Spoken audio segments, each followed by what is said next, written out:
Hello दोस्तों। ओम नमः शिवाय ज्योतिष में आपका स्वागत है। कल मैंने आपको जो गुरु के बारे में बताया था उसमें धर्म और कर्म की भी व्याख्या की थी कि किस तरह से गुरु किसी व्यक्ति को धर्म की तरफ ले जाता है अगर शुभ स्थिति में है तो उसमें कई लोगों का कमेंट्स आया कि भाई आपने शॉर्ट्स वीडियो डाला है, आप उस पर थोड़ा सा बड़ा वीडियो बना के विस्तृत में बताइए कि क्या स्थिति है। तो देखो दोस्तों, ज्योतिष शास्त्र में गुरु की भूमिका अत्यधिक महत्वपूर्ण है। क्या है कि जहाँ गुरु, सूर्य, मंगल शुभ ग्रहों की श्रेणी में आते हैं, वहाँ शनि, राहु पापी ग्रहों की श्रेणी में आते हैं। शुक्र को आप ये मान लीजिए जैसे शुक्राचार्य, असुर गुरु शुक्राचार्य, वो इधर गुरु हैं देव गुरु, देवताओं गुरु। तो जो शुक्र है ना, वो शनि की और राहु की पोजीशन को प्राप्त करता है, वो शनि और राहु की को सपोर्ट करता है। अगर शुक्र, शनि और राहु किसी की जातक कुंडली में ज़्यादा मजबूत स्थिति में है तो ऐसे तो शुक्र क्या उस स्थिति में शनि और राहु को सपोर्ट करते हुए उस व्यक्ति के जीवन में वैभव की स्थिति पैदा कर देता है, विलासता की वस्तुओं की भंडार लगा देता है, वैभव दे देता है काफ़ी, और उसे अधिकतर विलासता की वस्तुओं में उलझा के कहीं ना कहीं शरीर को तो अच्छे से पुष्ट करता है लेकिन आत्मा का नाश कर देता है। लेकिन वही जब गुरु, सूर्य और मंगल अगर किसी की कुंडली में मौजूद स्थिति में, तो ऐसे व्यक्ति को अधिकार तो मिलते ही हैं, सांसारिक जीवन अधिकारी मिलते हैं और धन वैभव की भी उन्नति कराता है। लेकिन चूंकि गुरु यहाँ पे अपनी भूमिका निभा रहा होता है तो गुरु ऐसे व्यक्ति को आध्यात्मिक तक भी ले जाता है, जिससे क्या है, शरीर तो पुष्ट रहे ही, साथ में आत्मा को भी शक्ति मिले, क्योंकि शरीर तो नाशवान है, यहीं रह जाएगा, लेकिन आत्मा को सफ़र करना पड़ता है। तो आत्मा के सफ़र में दिक्कत ना आए इसलिए गुरु फिर उसको सपोर्ट करने लगता है। अब यहाँ बुद्ध की स्थिति क्या है? बुद्ध का नेचर जो है ना, वो सूर्य की तरफ भी है, सूर्य गुरु और मंगल की तरफ भी है, और शनि, राहु और शुक्र की तरफ भी है। बुद्ध को हम ज्योतिष शास्त्र नपुंसक ग्रह कहते हैं, मतलब एक तरह से जिस ग्रह के साथ, जिस ग्रुप के साथ होगा वो उसी ग्रुप का सपोर्ट करना शुरू कर देता है। अगर वो शनि, राहु और शुक्र के साथ बैठा है या उनके साथ उसकी अच्छे संबंध है, मित्र संबंध है, तो वो उनको सपोर्ट करेगा। लेकिन अगर वो सूर्य के साथ है, गुरु के साथ है, तो सूर्य बुद्धादि योगी बनाता है, गुरु के साथ बैठा है, मंगल के साथ बैठा, तो वो इनको सपोर्ट करना शुरू कर देता है। तो बुद्ध की स्थिति ये है कि वो अधिकतर सपोर्ट पे चलता है कि कौन किसकी स्थिति मजबूत है, किस ग्रुप की स्थिति मजबूत है, उसी ग्रुप की तरफ चले जाओ।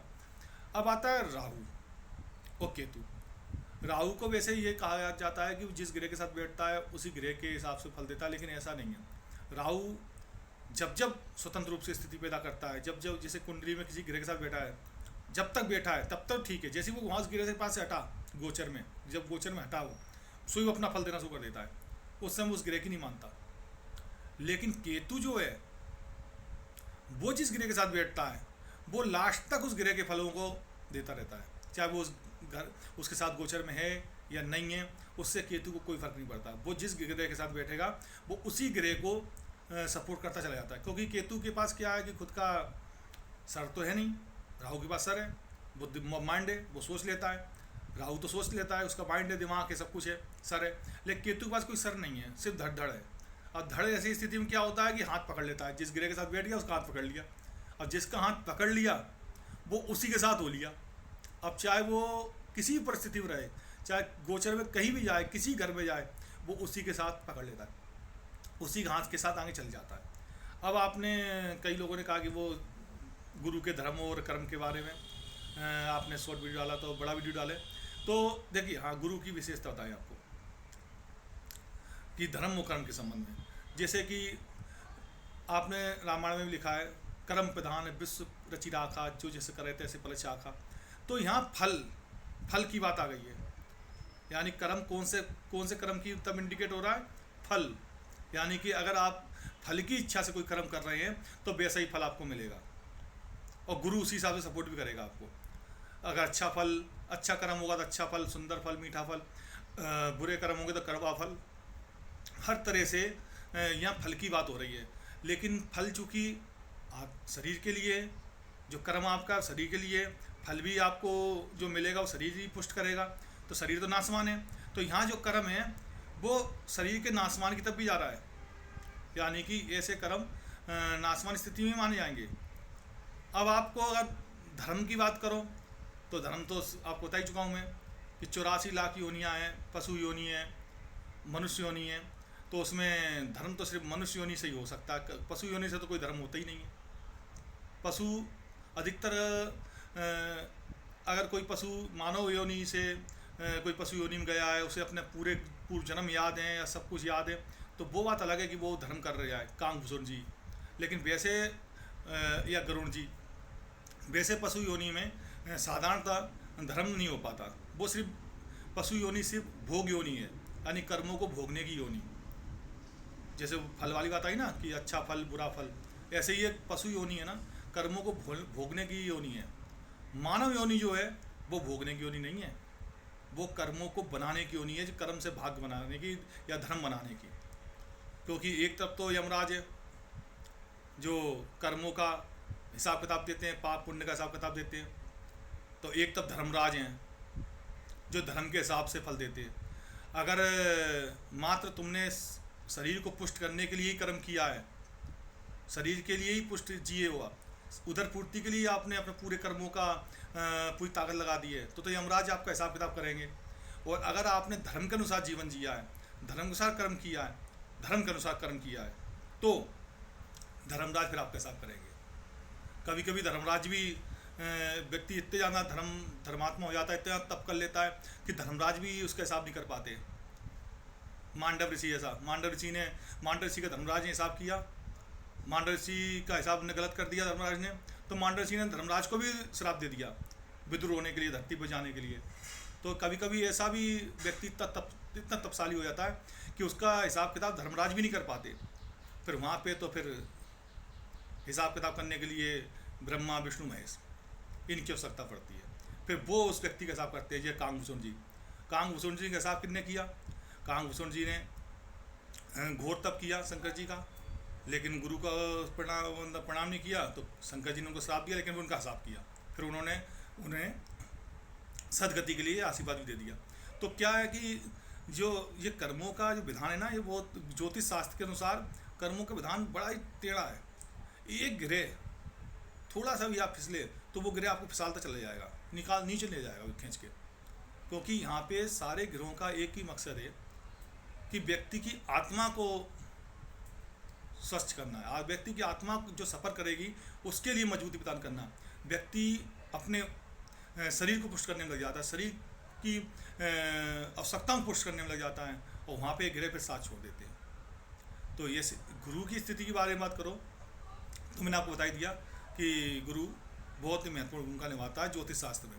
और गुरु अगर आपका निगेटिव है या थोड़ी सी कमज़ोर है तो फिर आपको कहीं ना कहीं गुरु को मजबूत भी करना चाहिए। भले आप शनि और राहु केतु आपको वैभव दे रहे हैं, सब कुछ दे रहे हैं, सब सुविधाएं दे रहे हैं, लेकिन गुरु को तब भी आपको पुष्ट करना चाहिए, क्योंकि गुरु आपको आगे सफ़र में सहयोग देगा।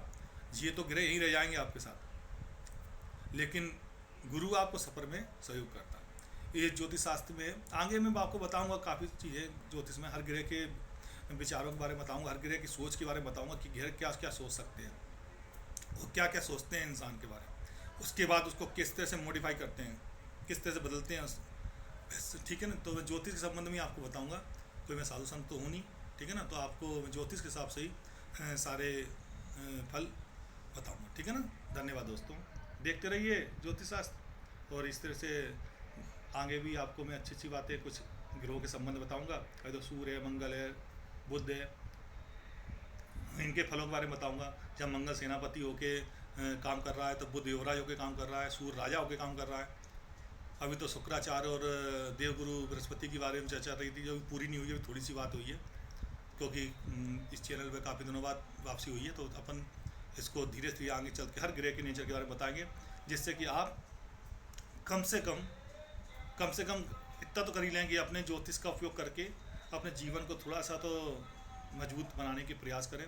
ज्योतिष शास्त्र है, ज्योतिष विज्ञान है, लेकिन अंधविश्वास नहीं है कि आप फिर इसमें कई लोग कई टुटके बताने लगते, कई कुछ बताने लगते हैं इस ग्रह को शुद्ध करो, इस ग्रह के लिए अंगूठी पहन लो या ये नग पहन लो। ये सब फालतू बातें हैं। अंगूठी नग ये कुछ नहीं करते। आपके खुद का तप ही आपको कुछ करता है, आपके खुद की पावर ही कुछ करती है, ठीक है ना। ये थोड़े से माध्यम हैं कि मामूली थोड़ा बहुत अगर आप अच्छे कर्म कर रहे हैं और आपने 95% तक बहुत पावर लगा ली है, 5% की कोई मिस्टेक हो रही है, तो आपको ये नगद थोड़ा बूस्ट कर देंगे, हल्का सा कहीं ना कहीं। लेकिन यह कहोगे आप उठा लेंगे पूरी तरह, ये इनमें दम नहीं है, इसके लिए आपको खुद ही उठना पड़ेगा। ठीक है दोस्तों, धन्यवाद।